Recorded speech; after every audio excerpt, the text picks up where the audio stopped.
Akígbogbo ẹ̀yin olólùfẹ́ wa nílé lóko àti lẹ́yìn odi ìkànnì Great Empire Media náà lè láǹfààní láti máa wò yìí níkànnì Facebook tàbí ní ìkànnì ti YouTube ẹ̀ kú mọ́ ti wá wípé ojoojúmọ́ ọ̀tún òun náà ni àwọn nǹkan ti wá ẹ̀dẹ̀mọ̀ wípé especially on Empire's Talk Time we usually come with different guests that have made impact in life, but today we have a special guest.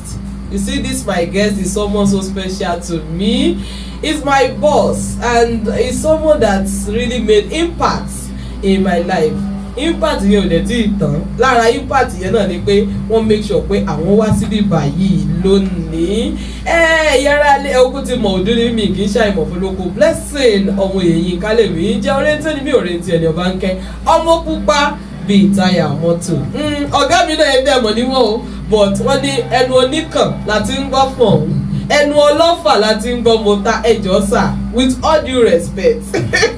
Ẹjọ́ ẹ bá a dárúkọ yìí fáwọn ará ilé. Alright, orúkọ tèmi ni Dammylola Femi Shodiya. So for people listening out there, Dammylola Femi Shodiya, that everybody knows as Dam in Nigeria. Ẹnu tàwa ò gbà láti sọ Dam torí ó ṣì ní gbèsè kan tó ń lọ lórí social media sí nípa ti Tony Elumelu anáàtì torí ẹ̀ ló fi jẹ́ pé àwa youth ẹ jẹ́ ká máa fi ọ̀wọ̀ ká máa fi ṣe. That's beautiful. Ẹ jọ̀ọ́ tá gangan ni Mr. Dammylola Shodiya. Well, Dammylola Femi Shodiya is just like every other young person. See a lot of that to make great impact in Nigeria and outside Nigeria. Like I used to tell people that my lifestyle is designed to be a ladder for any young person or any person I come across with. Láti climb ladder wá depend ṣé wọ́n fẹ́ gùn sókè ni àbí fẹ́ gùn wálẹ̀ ni. tó bá gbéra ẹ sí ni. From experiences, a high number up to 90-95% are actually climbing the ladder to achieve their greatness. Wow, that's beautiful. Because mo ṣì ń sọ mo dẹ̀ ṣì máa sọ wípé àwa náà wà lára àwọn tó gun ládà yìí a dẹ̀ ti gùn débi ká àti gùn tán o a ṣì ń gùn lọ. Ibo lẹ ti get motivation because ọ̀pọ̀lọpọ̀ èèyàn ló fẹ́ ṣe everything for money, they just want to make money for themselves alone. Tí ò bá ti kí n ṣe nípa tiwọn àti nípa family wọn, they don't care. Wọ́n ní bámúbámú mo yó èmi ò mọ̀ pé ebi ń pọ̀ mọ́ anybody, but you are not like that. Where do you get that motivation from? Yeah, I think it actually started while growing up. I see myself like coordinating, bringing people together. Let's just do something that is different. So growing up, I had that. Will I say it's a self-call? Will I say it's a self-innate? But it comes like that. So when I saw it growing up, Timola say primary school, Timola say nursery school, I kept doing a lot of things that people like, maybe by dirty, let's clean it together, bring people together, let's do things together. So from that, it became an attitude. It became a behavior. So running through secondary school, doing a lot of things. Literary and debating society, doing quiz, getting to an institution, starting up several clubs, So it has become like service to humanity. Could have been called Abinimo. Abinibi, ó yàtọ̀ sí ability. So I now grew up in an environment whereby wọ́n jẹ́ kíkiri yẹn kó tètè yá fún mi. My parents were like, my dad, my mom are all service providers. So service to humanity. Ó jẹ́ kí n rí láti lé them. The environment I find myself, my friends, I mingle with the right people. Ilé láti ń kẹ́ṣọ̀ọ́ ròde, that is beautiful. Ẹ wá jẹ́ ká wò ó láti Adó-Odò Ọ̀tà, ká wò ó títí tó fi dé Ogun State, ká wá wò ó tó fi dé Nigeria gangan as a whole and outside Nigeria. Torí mo mọ̀ pé Dam ó ṣe ẹran ìlú kan international human being ni wọ́n. Ẹ jẹ́ ká wá wò ó. Ẹ jẹ́ ká sún díẹ̀ sí aspect títí campaign outreach about HIV and every other thing that have to do with health sector. Kí ni àwọn nǹkan tẹ́ feel wípé àwa youth àti really take to heart báyìí? Thank you very much, Esego. I think when I started it and I decided to build a career in the social development sector, I rí pé oríṣiríṣi nǹkan ló ń go wrong. Àwọn pé kí la lè ṣe, to contribute our own quota. We cannot solve every problem, but we can actually create a platform for solutions. So like she very, it's not just in the health sector alone. That's why I was able to found an organization called Positive Community Outreach Foundation, whereby our focus is based on social and communal development via our several programs. So health one there, education one there, promoting good governance one there, entrepreneurship development one there, capacity building for youth development one there. So all encompassing were the services we were providing. Láti Ọ̀tà, dé Ogun State, in Nigeria, and in fact outside Nigeria. Yeah, because mo rántí pé one of the programs that ṣe ní Jojungba I'm a student in school 3. So in school 3 I had to develop a kind of scoreboard, writing some inscriptions on HIVs, get tested today. Láti jẹ́ káwọn èèyàn ní òye. So àwọn ọ̀dọ́ báwo pé on course and about it, they had to listen and learn. Wàá I'm a dedicated HIV football match. I'm a sort of stigma. Come out there, we do a lot. And somewhere somebody just saw it and sent it to a Yankoff COVID project in the UK. And the person said, no, I don't get this concept. Can you get me the person that did this concept? What's up with me? That's a different scam in Nigeria. To cut the story short, and that was the invitation I first got. All expenses paid to the United Kingdom. Wow. And that was a high opener. And I kept traveling, not just UK. I went to Tel Aviv, I went to Israel, Ghana, and some other countries. Oh my God! And that is to the glory of God, and that is service. So coming back to your question, share our young people want to say they want to live large, they don't want to work hard. So I keep telling people, there are ways you can create impact in Nigeria. As an entrepreneurship coach, a lot of things comes up. But our young people, what Nigerian youth are lazy, no go against the statement. But when I had the reflections, to some extent, more correct. Alright. If you have an average person walk into your studio, the next question, because the economy also need to be. But then, if they are passionate to service, the flow of income will definitely set in. Tuba Mokoti or she. So I always tell young people, yes, you have gone to school. There's a soft skill in you that you can translate. This is blessing today. Even though if you have studied mass communication, this is a different dimension to it. Somebody somewhere will stay, I want to have this, but see the great empire media, see the impact you are making, see people you are training, you are also contributing to solving that solution. So for over 15 years, we've been running a youth boot camp where we bring young people together from different works environments, whether you are lectured or not, we bring you together to let you know that these are realities of life, these are the solution platforms. You are a solution provider. We've been running it in several rural villages so that I don't know any feelings of what the rural community looks like, combined to the lifestyle of the urban, so they can balance. Sometimes they can see themselves, find themselves in the area of authority to take decision. If not a past, let me also create this platform for solutions. Ẹ̀yin tí ẹ ti travel far and wide, ẹ dẹ̀ tún máa ń lọ sínú àwọn abúlé fún àwọn abúlé tí mo wá wo àwọn status nígbà báwo lẹ ṣe dé irú abúlé, báwo àwọn challenges wo lẹ máa ń pass through apart from pé ẹ̀fọn àti malaria, àwọn challenges wo ló wà ní àwọn abúlé tẹ̀ máa, because àwọn youths mi wà there pé they wish to do something like that, but they are like skincare routine mi mo ni.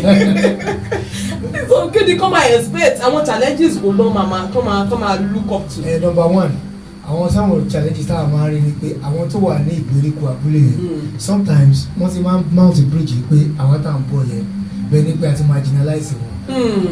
Àwọn là bóyá àwọn kan tó yẹ kó fi develop wọn Ìkólówó or something like that. So gbà mí àwọn mìíràn táwọn máa lọ mọ́tò gbẹ̀gbẹ̀ láti máa fẹ́ gbé. So sometimes from experience I had to learn that you just tó bá fẹ́ mú ọ̀bọ. Ṣe bí ọ̀bọ. Èmi ti change ẹ̀. So everybody can adapt tó bá fẹ́ mú ọ̀bọ ò ní ṣe bí ọ̀bọ. Wà ní different species of ọ̀gẹ̀dẹ̀. Ọ̀bọ mi wà paranta ló ń jẹ. Paranta yẹn la máa fún. Ọ̀bọ mi wà ọ̀gẹ̀dẹ̀ àgbààgbà ló ń jẹ. Ọ̀gẹ̀dẹ̀ àgbààgbà yẹn la máa fún. Ọ̀bọ mi wà ìtìsọ mi nì. So menu wà for anybody. Different strategies for different engagements. I remember that I was trying to penetrate a certain village, Idogo. We shall a project come there, but let's see what we can do. Let's have our put camp there. But what's a bus story? Obaeda.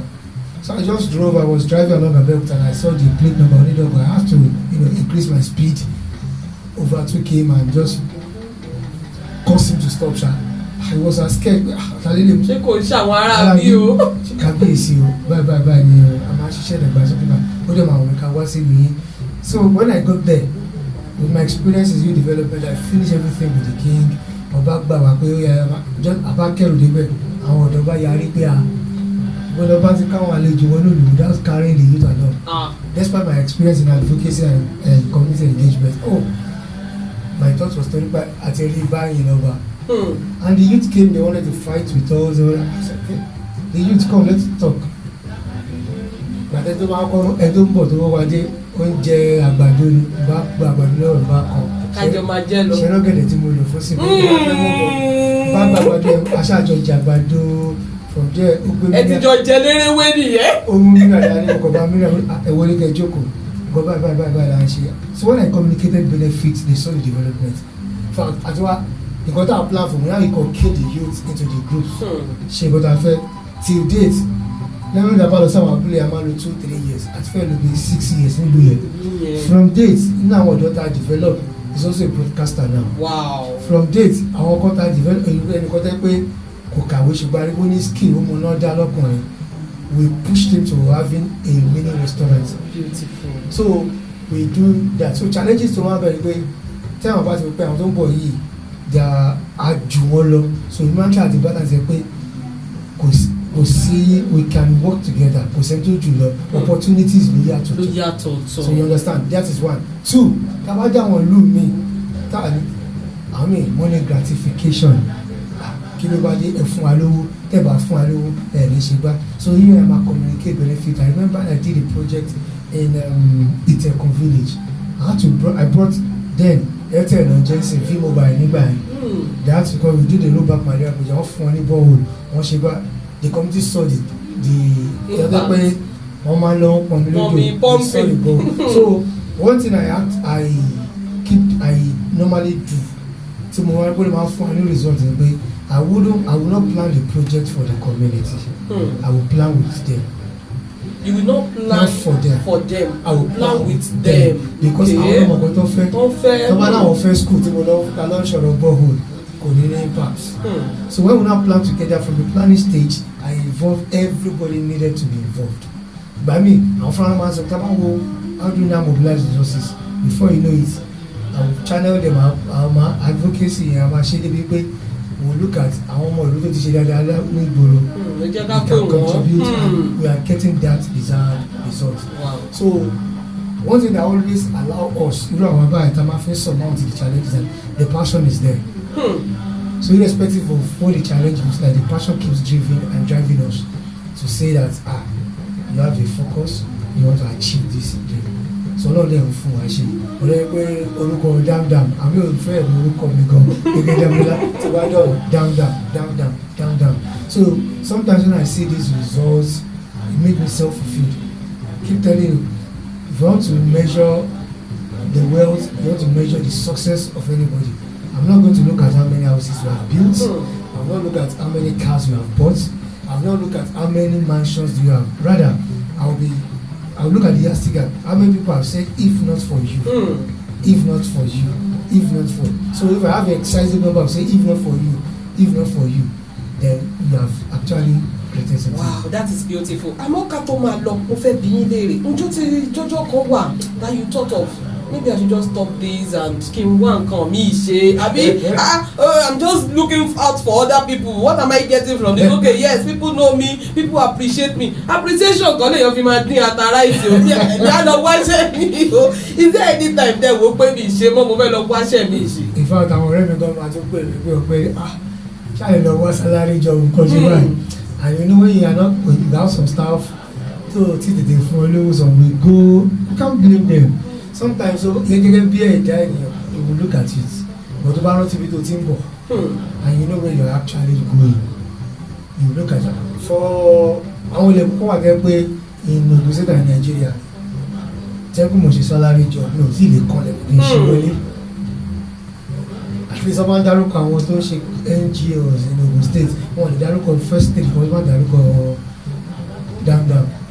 So and that has even led us, even in the world of HIV and the health sector in Ogun State. Presently I'm the chairman of technical working group of monitoring and evaluation on HIV response in Ogun State. There's this association for out of school. I'm on the purpose in school. I'm the Ogun State coordinator. I'm also the Ogun State coordinator for orphan and vulnerable children NGOs. So a lot of engagement like that. For the civil society on HIV and AIDS, the assistant secretary. So a lot of assignments keep coming. I'm at the joke with our commissioners. I'm at the joke with our decision maker. Of about 2 weeks, actually, joke with our House of Assembly, the public hearing on the formation of reproductive health and women's rights. So it's something that Timba will pay up, Kennedy say, man will result at a but it will changes to Tumbo. Oshima drama. That's why I say no, Tabashe, Bashe. Everything ṣì máa padà comes together. Ẹ jẹ́ ká wá wò báyìí, mo fẹ́ kí a sún kúrò níbi àwọn nǹkan tí à ń discussing, because many youths out there really want to get a job, they want to get something doing, but whenever they get to know that okay, this job is a commission base, they will be like commission base no mi ṣe salary base òun ni wọ́n wá. Pẹ̀lú experience tí yín nípa youth development, community development, ṣé ẹ lè bá wa differentiate nínú salary based job and commission based job? Àwọn benefits wo ló wà lọ́nà méjèèjì, àwọn disadvantage wo ló wà lọ́nà méjèèjì, so that àwọn ọ̀dọ́ á lè mọ̀. Ẹlòmíì ti lọ submit application sin kò ti ń rò lọ́kàn ẹ̀ pé òun ò ní gbaṣẹ́ yẹn, so wọ́n á lè mọ̀. Yeah, actually, let's start with the commission based job. It's always target driven. When you talk about commission based job, I'm as well a certain commission, what is your target for you to get to that commission, to be beneficiary of that commission? So it's always target driven. There are some salary jobs, not everybody they are target driven. For people working in the banking sector, they can give you a target of your I forgot this word. This once my friend target pay in this before you have your appraisal, you must achieve probably be your customer registration, everything. So there are some salary jobs who are target driven to Kenny, and there are some salary jobs that way even gone to buy deliver. There are some incentives attached with. I have a job satisfaction because incentives are making sense. For instance, I don't finish it there, who deliver like that. If you are delivering and you are achieving this, you are meeting these targets. I don't know my school. I don't know my school only set up with your spouse. Only 50% of medical 10-year incentive could be the health insurance, incentive could be housing compensation, all those. I need to give in all my best. So irrespective of any job, it is based on that person individual. Elomii gone only better offer, but the laziness in them because I want to live large. So I want you to answer. I keep telling them because of my engagement with young people. It's good to compare. Your comparison should not subject you to do something that is illegal. Lagbaja,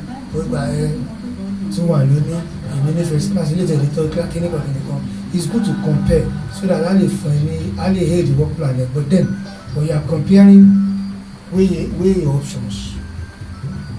Weigh your options. Elomii skill even before, when I was entering your studio, without telling me that the mama I met outside as a presenter, she has exhibited her skill.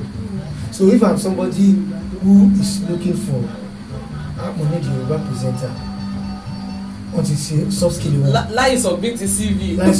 so sometimes soft skill wa olóṣèlú máa lórí wa pé kí ló ṣe ó ṣe Greek ó wá ṣiṣẹ́ ní customer service in bank bóyá torí pé he or she's customer relationship skill is perfect.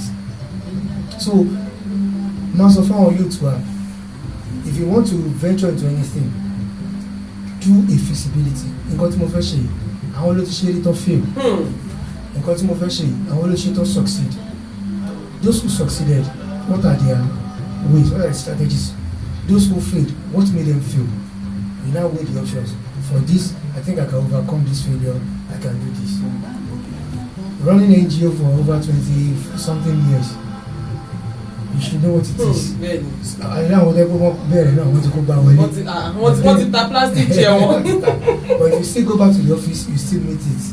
You still meet the relevance, you still meet the impact in society. So as a young person listening to me, gbogbo ọ̀dọ́ tó ń gbọ́ mi, owó tí mo pa lẹ́ẹ̀kan pé tó bá fẹ́ mọ̀ bọ̀, wọ́n ní kò máa different species of ọ̀gẹ̀dẹ̀. Torí tó bá lọ ṣe bí ọ̀pọ̀ yẹn, tọ́gbọ́n ẹ bá jẹ́ ọ̀pọ̀ tó jẹ́ pé local ọ̀pọ̀ ni tí wọ́n lọ ń ṣe foreign, wọ́n ní mọ́ language tó wà lọ so and there are opportunities.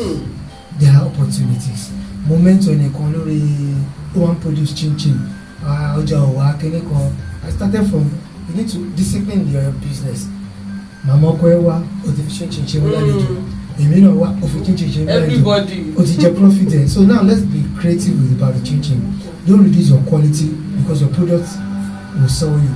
But chin-chin yẹn sìn a fẹ́ increase it from 100 naira to 200. Kí ni value for that 200 táwọn èèyàn fẹ́ rà? Thank God that schools are surrounded. You are surrounded by schools. Bàtà bẹ̀rẹ̀ ṣe chin-chin yẹn àwa pín nylon ẹ̀ sí méjì. The upper layer and the lower layer. Lower layer gba chin-chin púpọ̀. Upper layer yẹn alọ́ra àwọn incentives sharpener earring sweet a máa sí ilẹ̀ a máa fi lẹ́yìn wọn. So ọmọ school tó ń lọ school tó ra chin-chin 200 naira lógún òun rí benefit sharpener orí pencil orí àwọn small earring àwọn stickers táwọn ẹ̀ máa ń lẹ̀ mọ́wọ́. Before you know it our chin-chin was the preferred product in that environment. That is creativity at work. So our young people should sit down inward. They should be an entrepreneur, solving problems and making profits. It's only a business person who's I'm a businessman. You don't solve any problem, you just want to make profits. But entrepreneur will identify a problem, create solutions and make profits. Most of you gbogbo ẹ̀kọ́ ni customer ẹ̀. Ìwọ́n tó ń ta crepe materials tó lọ́n jókòó sáwọn ọ̀dà hijab sisters. Ó later.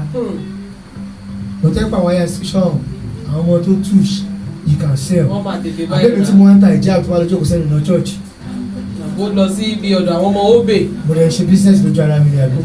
Kò lọ. Am I solving any problem? Not at all. So we need to think inside, outside, behind, surrounded, all the things that surround the box to create that impact. Ẹ ṣeun gan ni wọ́n ní ẹjẹ́ àròjọ olóore fáráyé wọn gbà tá à ń ro tòṣìkà náà ní àwùjọ tẹ́kọ̀ wá wo for over 20 years 13 run NGO 13 impact life àwọn èèyàn 13 assist àwọn youth to divine their future láti mọ̀ okay what do I want to do now who do I want to become in the nearest future ojú láwọn èèyàn kan tẹ̀lé sọ pé ẹ wo bí kì í bá ṣe ti ọrùn tó dúró fún orí kí lẹ́nu ò bá jẹ ṣó láwọn èèyàn kan tó jẹ́ wípé wọ́n ti ṣe dáadáa fún yín rí lórí ìrìn àjò that you wish that ó tó kí n kí ẹni yìí mo fẹ́ kẹ́ ẹ dárúkọ wọn kẹ́lẹ́ kí wọ́n láàrin ìṣẹ́jú. Mo lè máa I have a lot. Let me first start with two of my colleagues who started together gbàdá fẹ́ kọ JAMB ní that was 1999 for the time in September lọ́dọ̀ ẹ̀ type aṣápàdé ní lesson from there we started and to the glory of God we are still in the same of this NGO. So wọ́n pò wà ní the three wise men pẹ̀lú Akitayo is in Abeokuta the Ogun Central, Lekan Shodiya is in Ogun East, myself in Ogun West, Dammylola Shodiya. So àwọn máa ń parí ní. ẹ dìde pín Ogun State bí Ọlọ́run ṣe pín náà ni pàdé ní Ogun Central. Rẹ̀ sí báyìí máa ṣe we have to work together.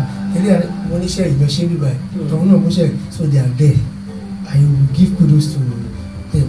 Then our platform ta ti create yẹn gan ara àwọn ọmọdé kan padà síbẹ̀ lọ́tún gbé wa sókè. I remember that I got some German GIZ programs through Tayo and some other persons ọmọ kan náà wá sínú account tá a máa ṣe yẹn is in UK now Rahim ẹni ká máa dárúkọ Adédèjì Rahim came as a copper but fún mi ṣe ọmọ kan náà wà lọ́jọ́ àgbà yẹn because I finished from ìgbọ́mọdé mo ṣe máa ṣe from JSS1 ni Mohammed ti yọ̀ǹda ẹ̀ fún mi títí ó fi parí SS3 tó fi lọ sí FUNAB tó fi ṣetán tó tún lọ serve ní Cross River tó fi ṣetán to the glory of God àtọwàtọkọ ẹ̀ wọ́n wà UK náà. àwọn gbọ́dọ̀ fún yín ní iṣu wọ́n gbọ́dọ̀ fún yín ní iṣu. ọ̀rọ̀ àtọkọ ẹ̀ wà UK kò sí Ìbàdàn pàtó tí wọ́n ṣiṣẹ́ ní UK náà tó bẹ̀rẹ̀ rẹ̀ fúlẹ̀ èmi nìkan ló fi ṣe rẹ̀ fúlẹ̀ tó dẹ̀ bẹ̀rẹ̀ iṣẹ́ náà mélòó la fẹ́ máa dárúkọ ṣe Yẹmí Sanyaolu. I have a lot of names even the government sector àbọ̀dọ̀ máa tún parọ́ àwọn government sector lórí ekele but I have a lot of people like Femi Olushola is there, Shola Fariogun is there, a lot of people Taiwo Adegbanjo in Ìjẹ̀bú is there, Olumide Igbodipe Ìjẹ̀bú is there, Ọpẹ́yẹmí Bismarck, a lot of names wọ́n ti pọ̀ jù tó yẹ pé mi ì and the pillar like I used to say the pillar of support tó yẹ pé tó bá fẹ́ rẹ̀ mí tí n bá rí support táwọn yẹn gbé jáde wà pé yes you can't fail, you can't disappoint. My parents, my wife and my children wọ́n dúró tán wípé no this strength you can achieve it. Wow, that's beautiful. Kó tó di wípé àmàdágbére lórí ètò yìí ní ọjọ́ ti tòní mo fẹ́ kí ẹ summarize àmọ̀ràn tẹ́ ní fún àwọn ọ̀dọ́. kò yàtọ̀ sí gbogbo tí máa ń sọ on every media platform I find myself TV, radio, newspaper. One advice I used to give to the youth: you have choices to make. Mi ní choice mo ṣe lè mi ní choice mo ṣe internet fraud o ṣe o ní choice ni tó bá ní choice o ṣe gbé ìbọn kó lọ central bank àbí o ní choice mo ní choice mo ṣe sọ fún I'm using what I have to get what I want o ní choice. ìwọ ló choose yẹn. O ní choice so sit down and reflect on the decision, your choices. When you make your choice, you need to be responsive for your decision and be responsible for the actions of your decisions. So you have a choice. The choice is, what should I do? So sit down, reflect. Torí lágbájá tí ń ṣe yahoo ó ti gbé mọ́tò èmi náà fẹ́ ra mọ́tò kò sí ní choice ni. tó bá jókòó pé ó ṣe yahoo mi fẹ́ ṣe yahoo mo jẹ̀ dá mo mọṣẹ́ ọwọ́. I have a guy tí mo ṣe yà lọ́dọ̀ l'Abẹ́òkúta lánàá before I left Abẹ́òkúta this morning for this interview. Ó lọ sí Òjèrè ó kọ́ṣẹ́ télọ̀ ìgbà tó débẹ̀ àwọn ní ẹni nǹkan tó ṣe wọlé àwọn ọmọ bóun ṣe fi lé sí ló ṣe kọ́kọ́ lọ kọ́ ṣe télọ̀. Ìgbà tẹ́mi kan máa wo tó dé tó bá tí mo fẹ́ ránṣọ tó sọ price aṣọ mi wá láì ṣe ṣe yíwú di àbí gírí. But then when I got to his place ó ti rent a 2-bedroom apartment. But in our practice, it doesn't use a local machine, all our electric machines. Also, one machine that will show new designs. Therefore, it will computerized machine that will set itself, will program it, design the version. How many hours for Paris, Abuja? And you go and need no jam. Really no jam because it's in creativity. And what will ọmọdé pé mọ́mí ẹ̀ ń lọ ata wọ́n ta láìlọ́n lọ́wọ́ ẹni tó ti ń gba àwọn stylist. Bàtí mo tún máa wò ó ti mú àbúrò ọkùnrin tó jẹ́ last born. Ó ti mú mọ́ra ìwọ náà máa bọ̀. Ó ti mú cousin obìnrin ìwọ máa rántà ṣe obìnrin. Bí fámílì àwọn Adélékè dẹ̀ ṣe bẹ̀rẹ̀ náà nìyẹn ìbájí. So ẹni tó ní choice. Àwọn ọ̀rẹ́ ń ṣe yahoo lóòótọ́ ṣùgbọ́n àwọn yahoo ló wọn ránṣọ lẹ́yìn tó ń gbowó lọ́wọ́. Ọ̀ká ló gbìngbà yẹn náà sọ pé ó fẹ́ lọ ṣe yahoo kò ní ní this. And in that Abẹ́òkúta at least I don't want to exaggerate. Mo lè máa ti rí bọ̀ ẹ̀kọ́ tèmi rí ní ọ̀dọ̀ títí ẹ̀. Mo láti sọ pé permit me to run this video so that I can use it to motivate other young people. So people listening to me out there, the young people, the future I'm also going to belong to us. Yes, our learning about our choice that we make. Election is coming soon. Please don't be used as a political tool for violence. Don't be used to create any disruption. Olóṣèlú tó máa ní pé wá lọ bá mi jà bí báyìí kò mú ọmọ ẹ̀ wá kò fi fẹ́ ẹni tó bá ti pè yín ẹni kò mú first born àti last born ẹ̀kẹ́tọ̀ àwọn yẹn síwájú ẹni máa tẹ̀lé wọn. tẹ́ bá ṣiṣẹ́ fún wọn tán lè tó bá wọlé lè pè wọ́n kọjá nínú time tó nídìí they will call you. Please don't make yourself as an instrument for disruption. Rather sit down, reflect and see who you are and make a better choice. Ẹ ṣeun gan ni ẹ̀yin olólùfẹ́ wa ó dá mi lójú pé ẹ̀yin náà ti láǹfààní láti kọ́ nǹkan kan àbí méjì mo mọ̀ pé ti kọ́ jù bẹ́ẹ̀ lọ gan ṣe wá rí fídíò eléyìí kò ṣe nǹkan tẹ́ ẹ̀ kan máa wò tẹ́ máa rẹ́rìn o nǹkan tẹ́ ẹ̀ máa wò tẹ́ máa kọ́pì link ẹ̀ tẹ́ máa sẹ́ndẹ̀ sáwọn ọmọ yín tó wà ní yunifásitì ẹ máa tún wá ẹ lè kọ́pì link ẹ̀ kẹ́ sẹ́ndẹ̀ sáwọn ọmọ yín tó wà ní secondary school náà àbáwọn ọmọ yín tó tiẹ̀ ti lọ sílé ọkọ tí wọ́n ti máa ṣe ẹni tẹ́ mọ̀ pé marriage life ó máa ń dùn mọ́yàn ẹ sẹ́ndì fídíò yìí ẹ sẹ́ndẹ̀ sí wọn káwọn náà wá nǹkan kan àbí méjì kí wọ́n kọ́ nínú fídíò yìí káyé tí wọ́n náà lè bá a dá nítorí àwọn atáyéṣe ni atáyéṣe of Ogun State. Ọ̀gá mi ṣé ta bá tún pè yín lọ́jọ́ mi pé ẹjọ́ wa tún fẹ́ kẹ́ wá bá wa dáhùn yan lẹ́kọ̀ọ́ ṣe máa dá wa lọ. Definitely I will find time to come. About the very much lánàá, I left Abeokuta this morning to the city of Ota to ensure that because Ota Ayọ̀láyọ̀ náà ní pé ká máa la àwọn ọ̀dọ́ wa lọ́yẹ̀ and I know every opportunity that we would definitely make good use of it to keep doing that. Ẹ ṣeun gan ni ẹ̀yin olólùfẹ́ wa títí dìgbà míì láti máa mú àlejò pàtàkì míì wá sí ojú ìwòran yìí Blessing ọmọ Yínká lèmi ń jẹ́ oríntẹ́ni mi oríntẹ́ni ọba ń kẹ́ mọ́ bàbí táyà mọ́tò ó dìgbà.